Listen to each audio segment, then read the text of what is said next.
Hey guys, take a look at your screen and see what this scholarship is worth.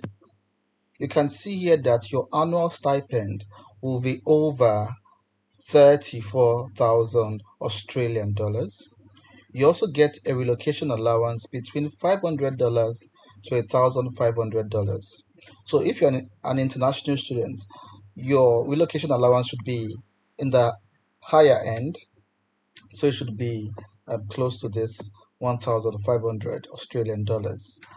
And as an international student as well, you qualify for a single overseas student health cover. So health insurance also covered. And this scholarship is for both masters and PhD.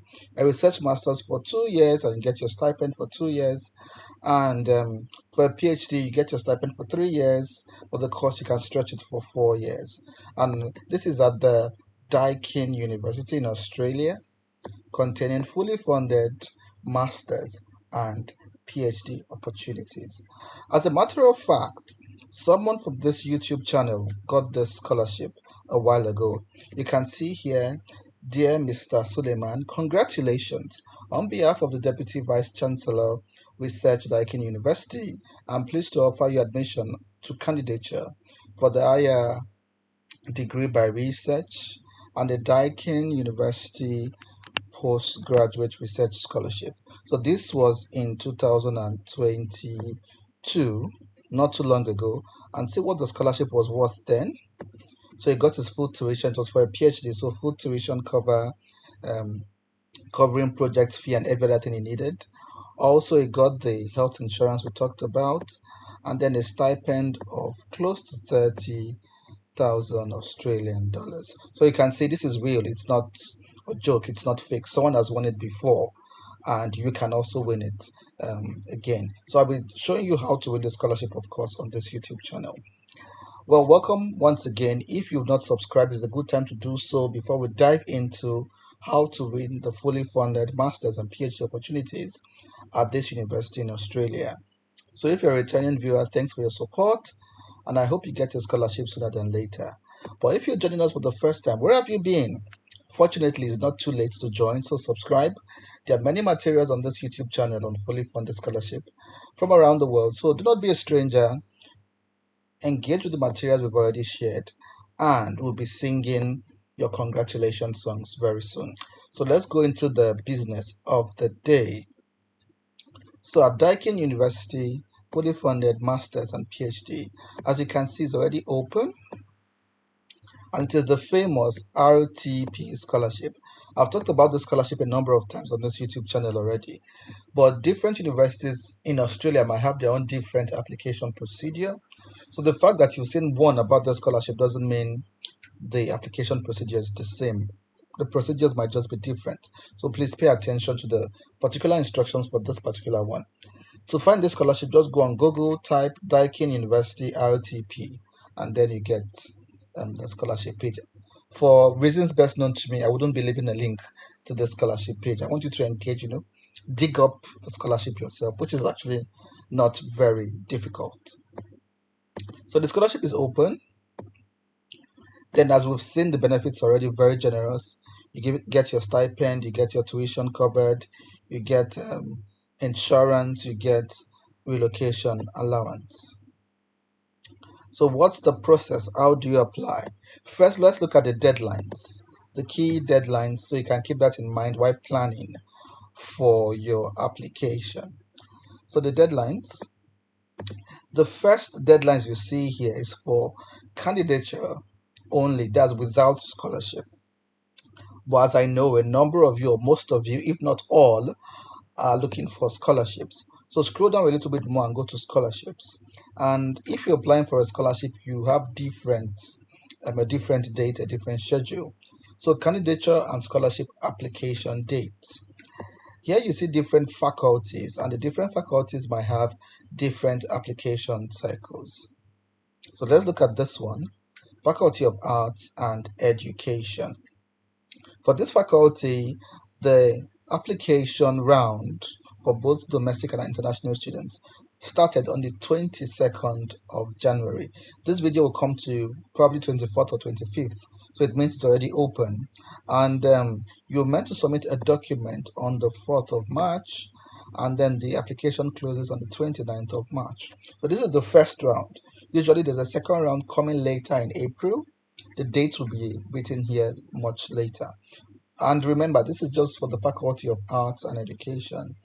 For business and law, you can also get here their schedule when they accept applications. You can see a March here, March deadline. You can see something about July.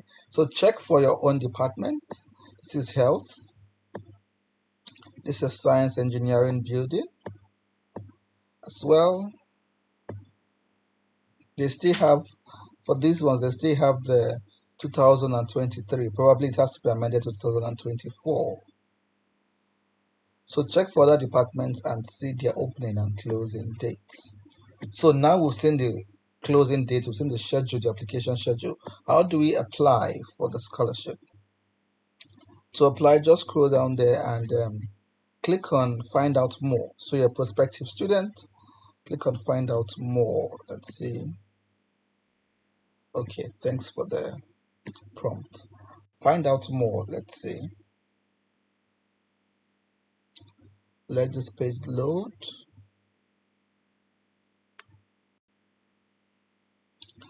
So to find out more, we've opened another page, and here you see what they call the expression of interest. This is a form for this particular university you need to fill before you even proceed to apply. So I'll say that again, do not just rush to apply. And that is one of the reasons I didn't leave a link, an application link for the scholarship, because there are procedures before you actually go and apply. First of all, you send in a form called the expression of interest form to the departments, and then they check your expression of interest form and see whether you qualify and whether your interest aligns, whether your interest align with the interest of the department. So for instance, the Faculty of Arts, Faculty of Business, Science, Engineering, and Building Environment, they have their own expression of interest forms. Usually on those forms, you have to stick to your background. What have you done in the past? What did you study in the past? What did you research in the past? Your relevant work experience. They may also ask you things about your English language test. So different departments or different faculties might have their own different forms. So check for the form that you need. For these faculties, you can see on your screen, arts, business, science, engineering, building, environment. They do not require you to find a supervisor immediately, at least from what is written here. But then if you scroll down a little, the Faculty of Health, Frontal Materials, and Educational Impact, they want you to nominate a potential supervisor, and you must get the approval of the supervisor before making a formal application. So it means here that the different faculties might have slightly different procedure.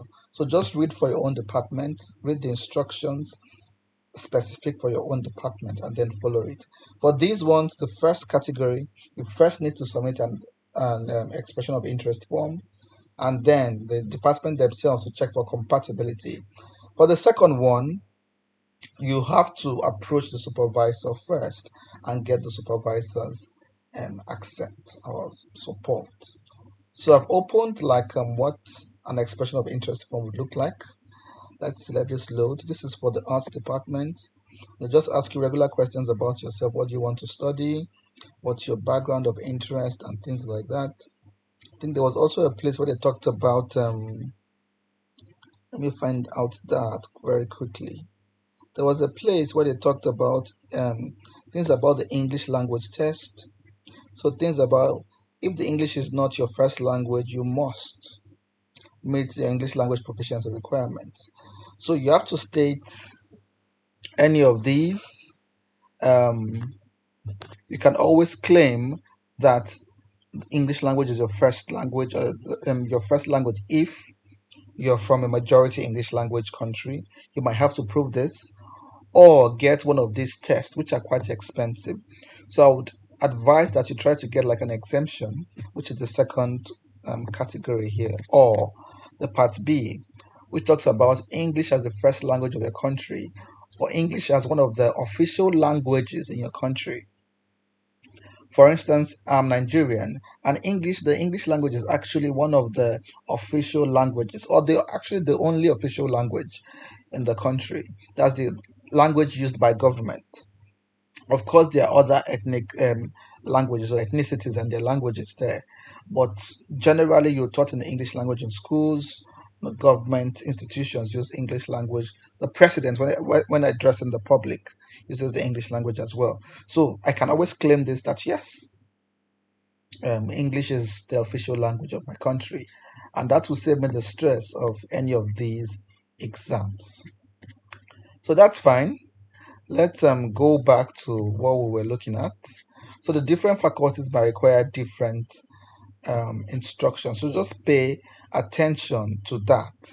And that is why I want you not to rush, but to take your time to apply.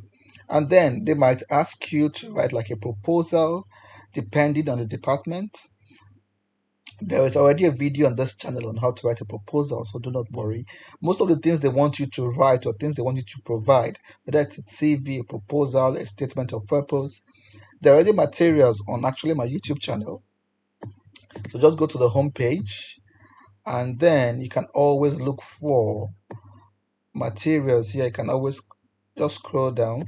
Letters of motivation, proposals, CV, how to email a professor. You get all of them here. So it's like a compendium of all you need to apply for the scholarship. So that's it, guys. I hope it was useful. I think you should just follow the instruction. The instructions are very clear. I've gone through them myself.